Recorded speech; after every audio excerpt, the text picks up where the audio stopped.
Hi, I'm Dennis Gage. Thanks for tuning into My Classic Car, home of the certified car nut. Well, this week we're back in Ocala, Florida to take a look at a couple more beauties out of the collection of Jim and Rick Schmidt. The year is 1964, and we're talking full-size GMs. Let's have a look at how they did it up with style back then.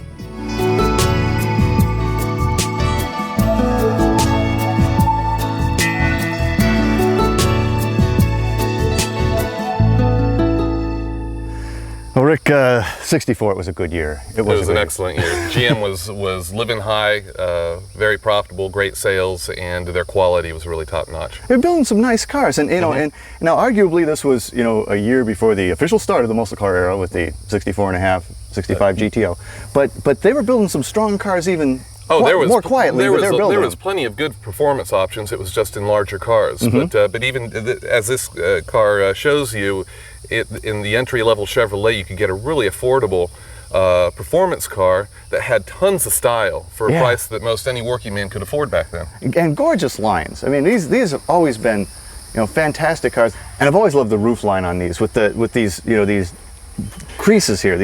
Back then it was such a status symbol to own a convertible that they decided why not shape the hardtops to look like a convertible from a long way away, and a lot of times they would paint the roofs white to make it simulate a convertible top. And that's really what they were doing, eh? I didn't realize that, because that's what that's certainly the perception I always got. I was like, oh yeah, a convertible. No, it's a hardtop. Yeah. Wow.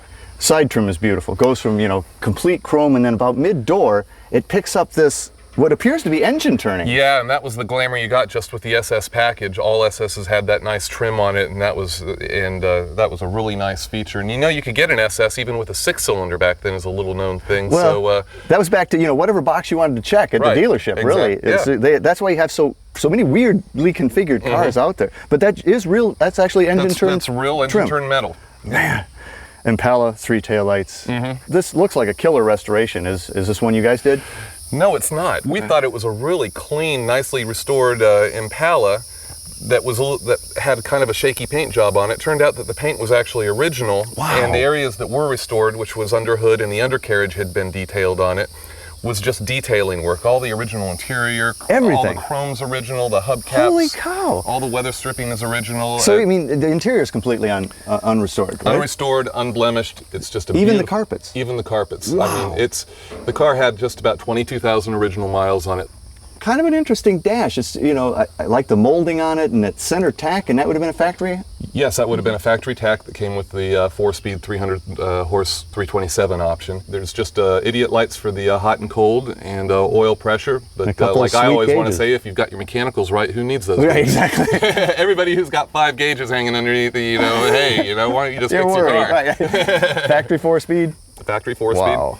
So this was the 300 horse 327, right? Right, straight out of the Corvette. Wow. It was the same as the base engine that you would get in the Corvette in 1964. Which I think is a fantastic engine. I mean, I think it's kind of unheralded and everything, but that's a great engine. It really is. It pulls this car along just great. When it's idling, you don't even know the car is running. It idles so smooth. It cruises down the road beautifully. It's really a nice motor. And this red is fabulous on this car. Yeah, it really is, and it sure jumps out in the sunlight as well. What'd they call it? Ember Red. Ember 1964 is what they called this, and I can't think of a better color for this color. This brings it alive, doesn't it? For this model, yeah. So she's a good runner, eh? Oh, she runs beautiful. Drives like a brand new car. I'm not going to make any bones about it. Do I get to drive this? Oh, you always get to drive. That's my. You always get to drive. I love coming back. I always force you to drive. Yeah, twist my arm. All right, close her up. Miss Daisy. Nice. Let's go. All right.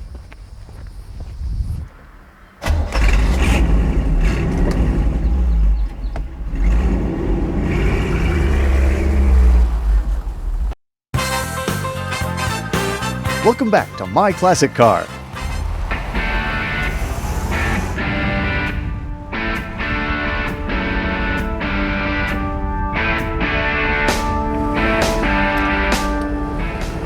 Just having a 4-speed in a car this size, big cars now, it's all automatic, and even back then it was mostly automatic. I mean, this was a sports car. It was a sport full size.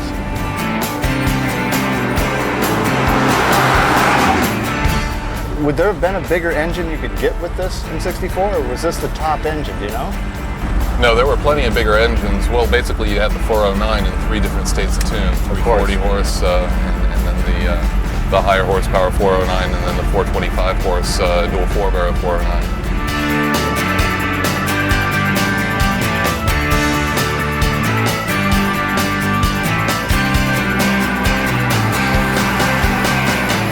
lot of times we find these cars that were really coveted and treasured by their original owners were always special ordered cars too. The guy got it, the colors, the engines, just got it exactly the way he wanted it. But I find that to be the exception, not the norm from the 60s, because back then people could afford a new car practically every year. They'd trade the old one in, buy a new model. And so they, in some ways, they treated the cars in much of the respect that, I'm just going to trade it in a year from now, and didn't take really good care of it. I don't think anybody was really all too concerned about investment potential whatsoever. So finding cars that really got taken care of nicely is hard to do.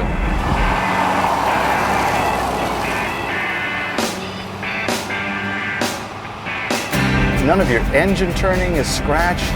I mean, it's like, it really was like hermetically sealed or something in a garage somewhere. That's why I really think that in that we've been collecting these low-mile, unrestored cars, that in the end, those are going to be the real holy grails, the cars that you can't just go out and pay a restoration shop to make for you, the cars that show the way things were made, the way that men built them back in the day, and that lucked upon an owner who stayed out of it enough to where it survived.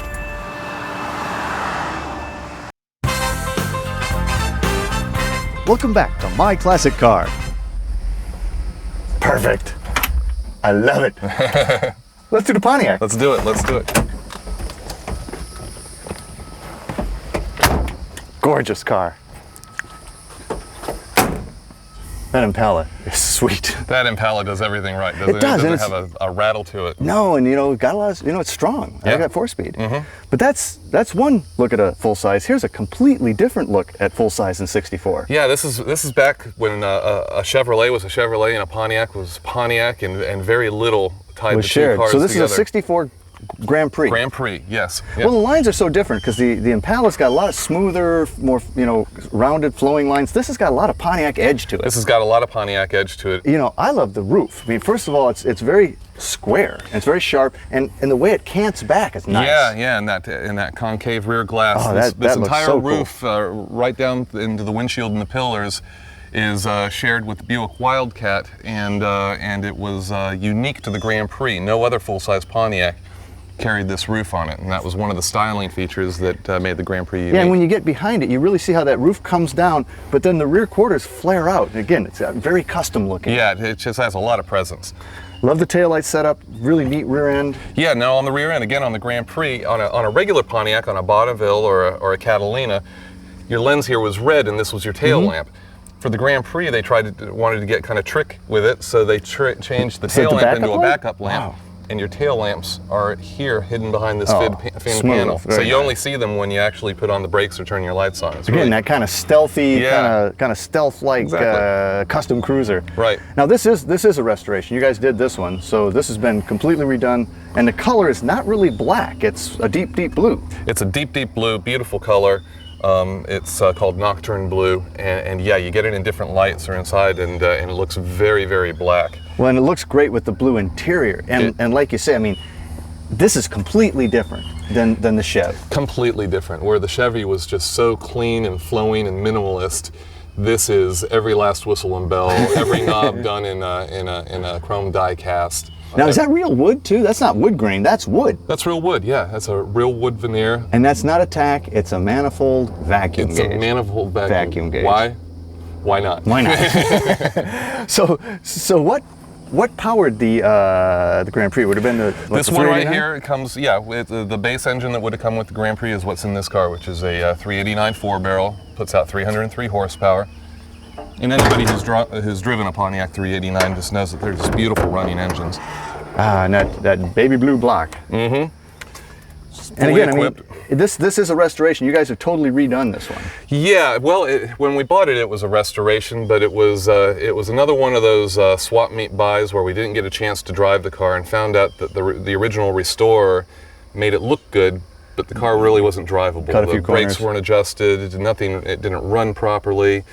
Well, it was in the shop a couple years that I know of. Yeah, getting the body work straightened out, putting a proper finish of paint on it, and then we just brought everything up to a higher level than it was. Totally redid the interior on the car. She's gorgeous. What was a fairly nice restored car when we bought it, we really are proud of now. And, well, I gotta believe this baby turns heads. It turns a lot of heads, and it gets a lot of interest at shows. Just like anything unique, you know, everybody's nostalgic about the Chevys, but when they see these old Pontiacs, they're like, "Wow, I just never see those anymore." Right, and it's the novelty of not seeing something that really drags people's interest. Well, let's go turn some heads. Let's do that. I'll drive. What do you say? As always. As always. Let's go. Welcome back to My Classic Car. All right, let's ride.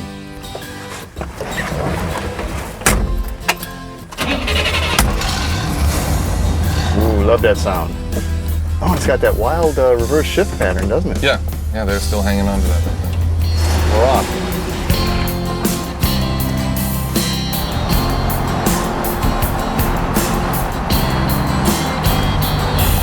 This is really sleek.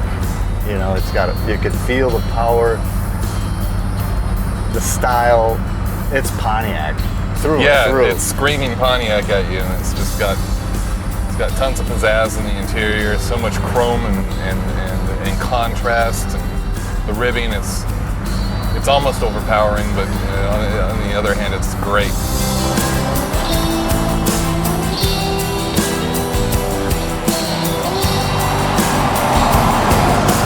I guess I'm just sort of amazed there's real wood. It's even in the steering wheel, that's wood. That's not wood grain, that's wood.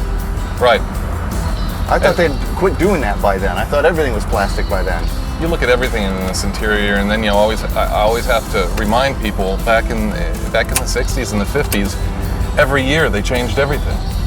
It's true. Each year they tooled up and did just a completely different thing. So when you look at all the detail that goes into one of these interiors, and imagine them doing all that engineering and tool work every year just for a single model year, and then in the case of the Grand Prix for a relatively limited production.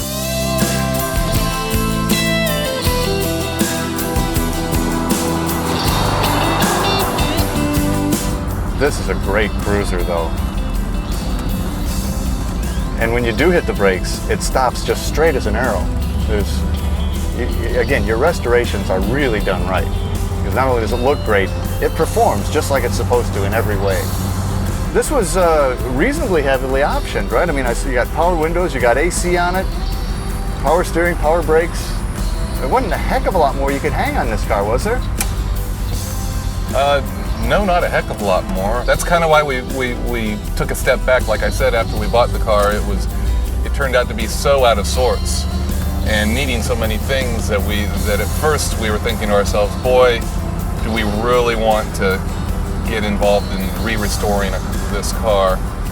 And at first we didn't. And then the more we looked at it, thought about the options and the colors and everything else, the more we kind of swayed back to the other side. And I'll tell you what, now that the car is done and turned out as beautifully as it did, there's not zero regret. It's been a really fun car to have and drive since we've had it finished. It's a pretty special car.